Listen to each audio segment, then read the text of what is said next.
What is up, Wizards? It's me, Mooner.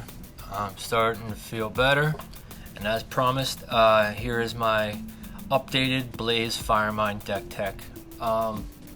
So this deck has gone through quite a few iterations, and this is the latest one that I've been playing and experiencing a tremendous amount of success with. So having said that, let's just jump right into this. So if you're unfamiliar with Blaze, Blaze is a wizard hero only available in the young form. She has 4 intellect and 17 health, which I think is pretty cool. And she has once per turn instant. So what you want to do is you want to put, anytime you opt from your deck, you get to put counters on Blaze equal to the amount of cards you've opted. And then you get to remove those counters at instant speed on either yours or your opponent's turn. To play spells, you still have to pay the cost, but for instance, if you wanted to play an Aether Quickening, you have to remove 4 counters from Blaze, 4 opt counters, and then you get to banish Aether Quickening and then play it at instant speed. So that's just to give you an idea of what Blaze does. I think she's incredibly strong, and she's probably one of the best decks in the format right now. But her sideboard represents some of the other best decks in the format right now. I think all the Mistvale heroes are pretty good. I think Zen and New are probably 2 of the other S-tier heroes in the Blitz format right now. So my sideboard reflects that. So let's get into the equipment that we have here. I'm only running 6 pieces of equipment. For our weapon, we are running Waning Moon. There's a couple of different weapons we could be running, but Waning Moon is by far my favorite and the best weapon for Blaze to use, because we are both playing on ours and our opponent's turn. So Waning Moon is our weapon of choice. It's our only weapon. And then our main headpiece is Talismanic Lens. Instant speed, destroy Talismanic Lens. Opt 2, so that means just instant speed. Destroy it. Put 2 counters on Blaze. Look at the top 2 cards of your deck. It's really good for setting up Sonic Booms and things like that. But the other headpiece that we are running is Balance of Justice.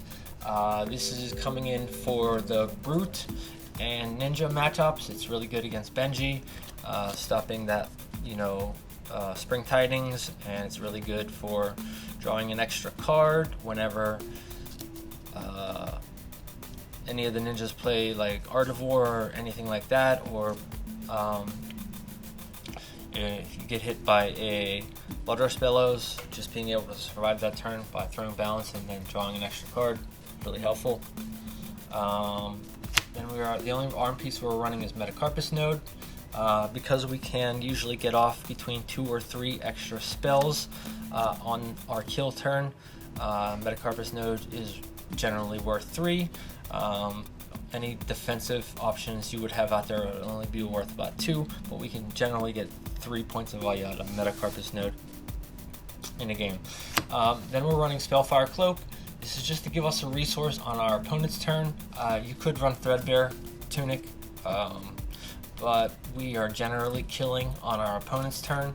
We are playing a Kano cosplay in that sense, so getting that resource from Spellfire Cloak is very important, and generally that resource is going straight into something like Stormstriders. We are a wizard, so there is no reason why we wouldn't be running Stormstriders. So the Spellfire Cloak is just to kind of get that extra resource so we can break Stormstriders. But that's the only equipment we are running in this deck. And let's get into the rest of the deck. So I am running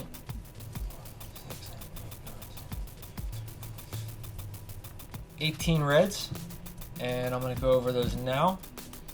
We've got 2 copies of Stir the Aether Winds. Stir is one of those ones that is kind of hotly contested, but the more you play with it, the more sense it makes. You can break break your Storm Shatters and play Stir, and then play an action card, and it just buffs it by 3. This leads to like a lot of combos, and there's a lot of cards in the deck that synergize very, very well off of Stir.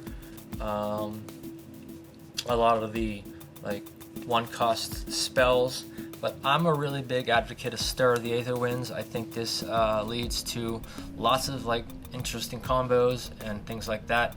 Parking a Stir in Arsenal and then breaking your boots, playing Stir, and then playing something like any one of the spells that we have in the deck is just really strong and powerful. So I'm running 2 copies of Stir, and you'd have to give me a really good argument to take them out. I'm also running 2 copies of Absorb and Aether. This is more or less a sideboard card, but the only reason that you wouldn't want to be running Absorb and Aether is if you were going up against another wizard.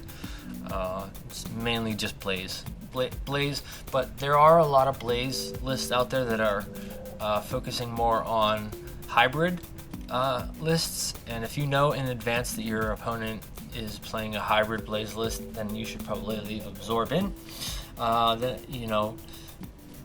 Sometimes I'll break my cloak and use Absorb, use the resource to play Absorb, and then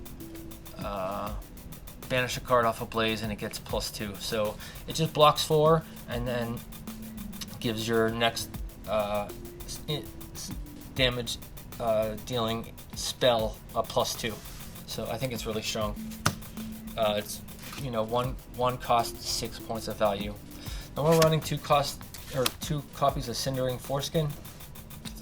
Just being able to play this on your turn or your opponent's turn at an instant speed, and buffing up your next spell by 1 plus opting 3 means this is a 0 cost 4.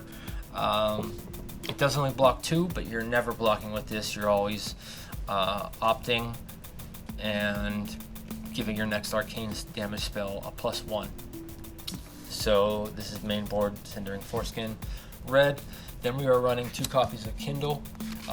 Blaze is an insanely fantastic Kindle deck.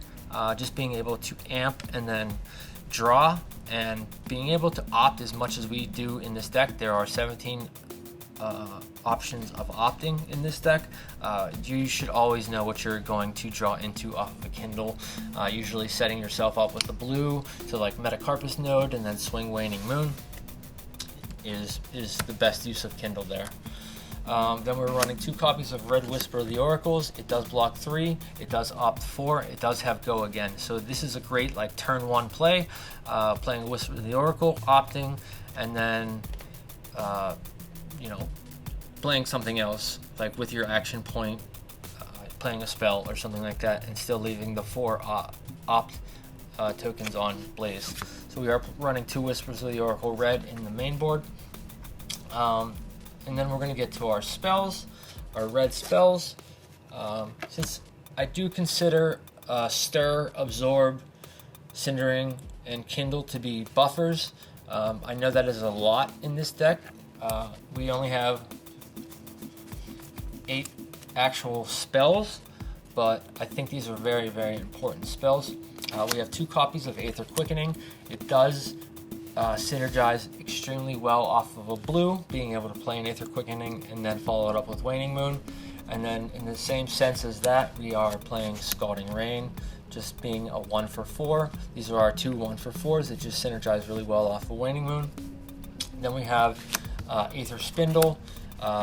This is a card that I don't love in the deck, but I do find it to be necessary. Just a 2 cost, deal 4, but opt X, where X is the amount of damage dealt by Aether Spindle. So it's quite easy to buff it up. It's quite easy to play it off of Blaze. It's quite easy to actually get it up to 6 or 7 and then be able to opt and just put those counters right back on Blaze. So we are running Aether Spindle red.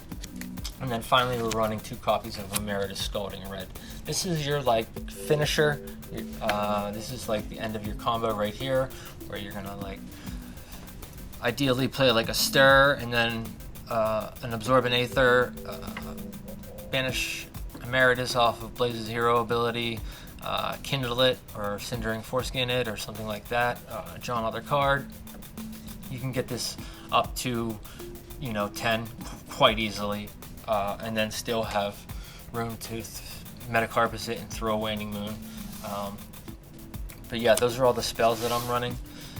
These are all the reds that are main boarded, although I would consider Absorbent Aether to be slightly sideboarded, but it only comes out in one match.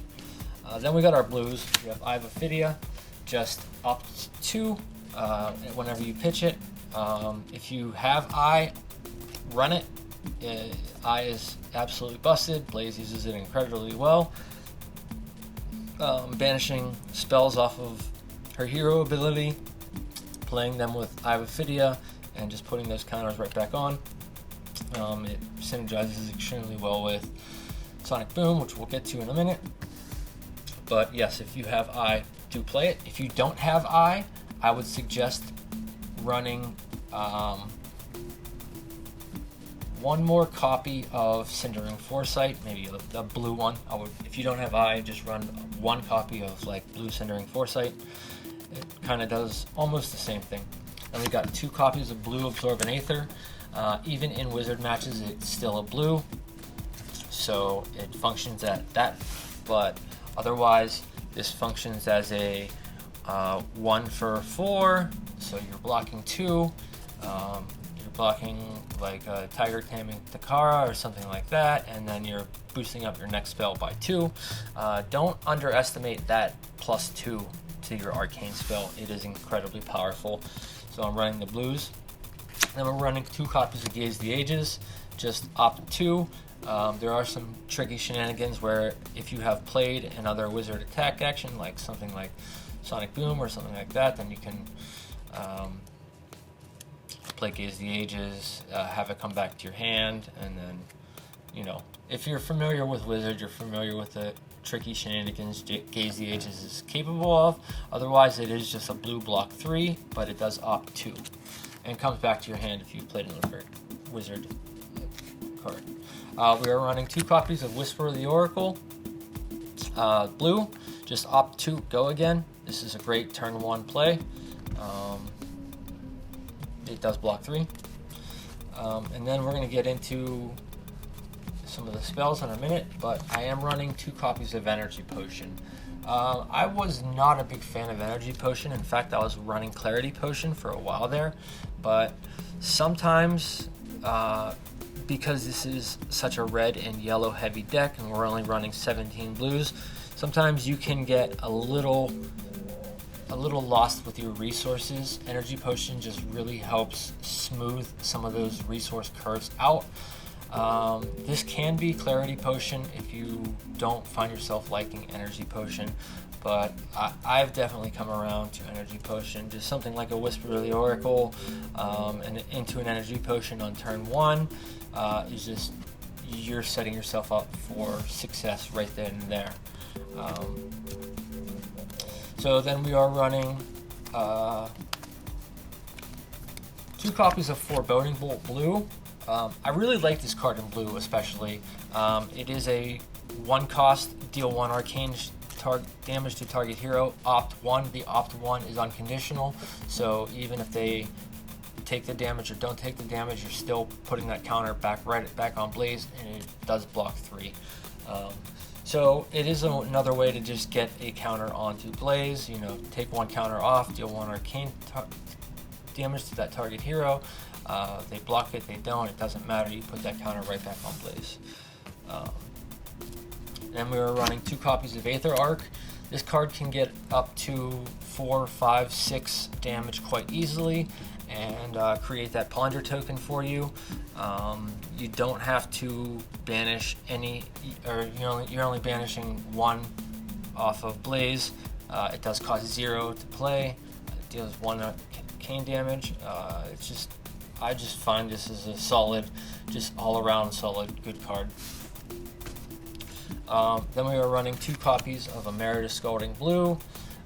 This is also meant to be played on your opponent's turn, but it is a 2 cost, 2 damage or 4 damage, and block 3. This is just really good with, paired up with things like Absorb and Aether and Kindle and stuff like that. You can get this up to like 6 or 7 quite easily. And you only have to remove 2 counters from Blaze, even if you are playing it on your opponent's turn. So that's the way that Emeritus Scalding works. It's just the base value, so you don't have to remove 4 counters. You only remove 2, whether you're playing it on your turn or your opponent's turn, but generally you are playing this on your opponent's turn. And those are all the blues. It's their main deck, and then we have our main deck of yellows. You're running 2 copies of Sonic Boom. This is secretly one of your best cards in the deck. Only removing 3 counters, you can get this up to like 7 damage, and you should always know what's on top of your deck because of how much opting there is. So there should be very, very, very few instances of actually missing on a Sonic Boom. So you can like Sonic Boom into a Sonic Boom into like an Aether Quickening or something like that, or a Sonic Boom into an Emeritus on your opponent's turn, and just like rack up tons and tons of damage. This is an incredibly, this is like one of the linchpin cards of the deck and what makes it function at such a high resonance. Sonic Boom is just incredible. I wouldn't cut it for anything. Then we are running 1 copy of Emeritus Scalding, deal 3 arcane damage or deal 5. So this is just the yellow. It pitches the Waning Moon. You only remove 3 counters from it. It deals 5 damage. It blocks 3. It's really good. In fact, if I had the space, I would be running a full rainbow suite of Emeritus Scaldings. I would be running a second yellow, but I don't have the space currently. And then we are running 2 copies of Cindering Foreskin yellow. So that's the main deck right there.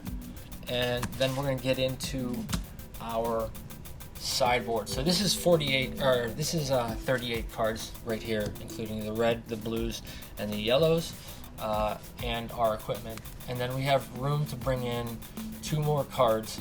So if you think that you would value more damage, which I usually do, I bring in 2 copies of Swell Tidings. Yes, it is harder to play off of Blaze's ability, Banishing 5. It's our largest spell, banishing 5 counters, but it's quite easy to get, as many counters as you need off of Blaze. The way I've set this deck up, you should be able to opt and get counters on Blaze every turn cycle, both on yours and your opponent's turn. And banishing a Swell Tidings, getting the Ponder to actually surge, it can be very, very helpful. So sometimes I just opt for more damage, and Swell Tidings is the second, or the 39th and 40th card that goes in. Next we have 2 copies of Aetherize. So this is, I've gone back and forth on Aetherize, on Scour, on also on Rewind, things like that, but I've found Aetherize to be just generally the best card of those other kind of like tech cards. And the reason I think Aetherize is the best is because first it can negate like a Oasis Respite, which is always good. A lot of people aren't playing so much AB, but they are playing Oasis Respites, so sometimes that lines up. It is a blue, it is a wizard instant. It negates target instant card with cost 1 or less, so this is always going to keep Zen or New from transforming, or whatever it's called. I'm sorry, I'm stupid, I'm an idiot. But playing this on one of their transcend cards, keeping them from transcending, and playing your blue spells and things like that. Keeping Zen from transcending is incredibly important, so drawing one of these early and then waiting for him to transcend and then just aetherizing that. So generally either one of these 2 cards come in, Aetherize or Swell Tidings. Aetherize is really good for a lot of instances, like I said, Oasis Respite, Ariana's Prayer,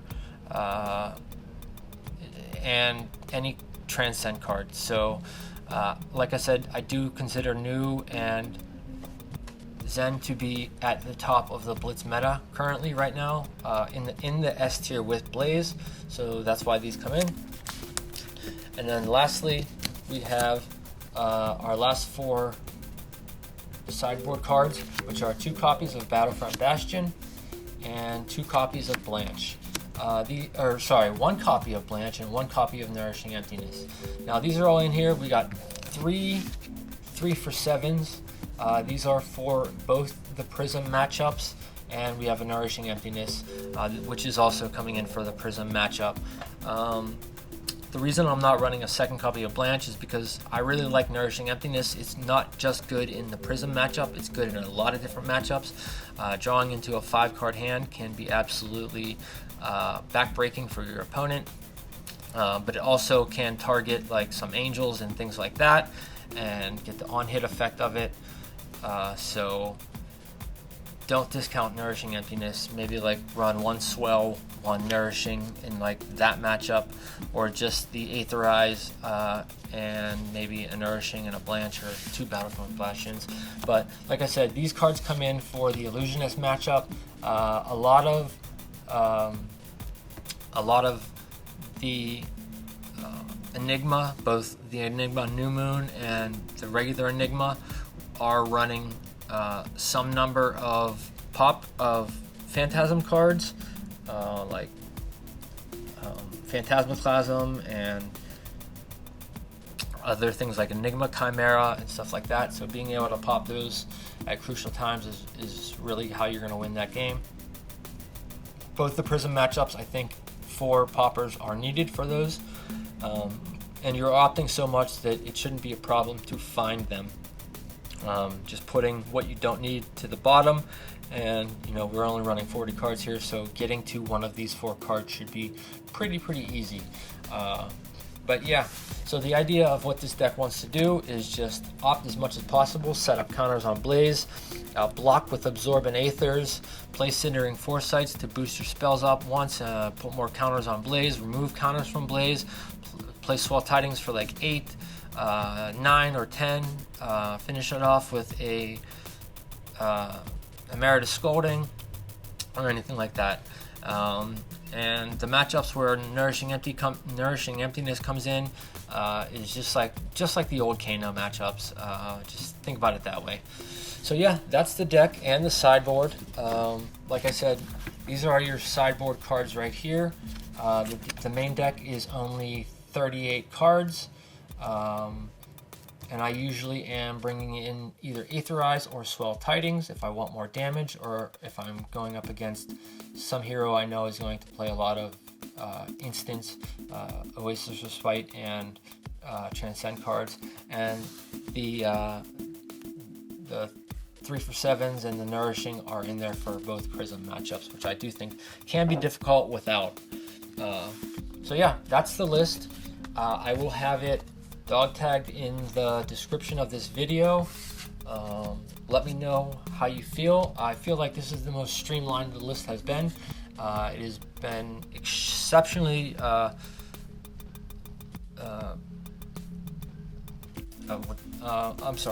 it has been performing exceptionally well, both at locals and at the Battle Hardens and SCG cons that I've taken it to.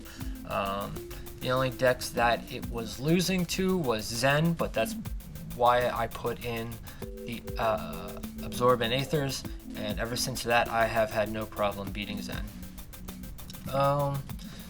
Yeah, good luck guys. Let me know how you feel about the deck. Play it a bunch of times, get the reps in, try to get into that pattern of play where you are just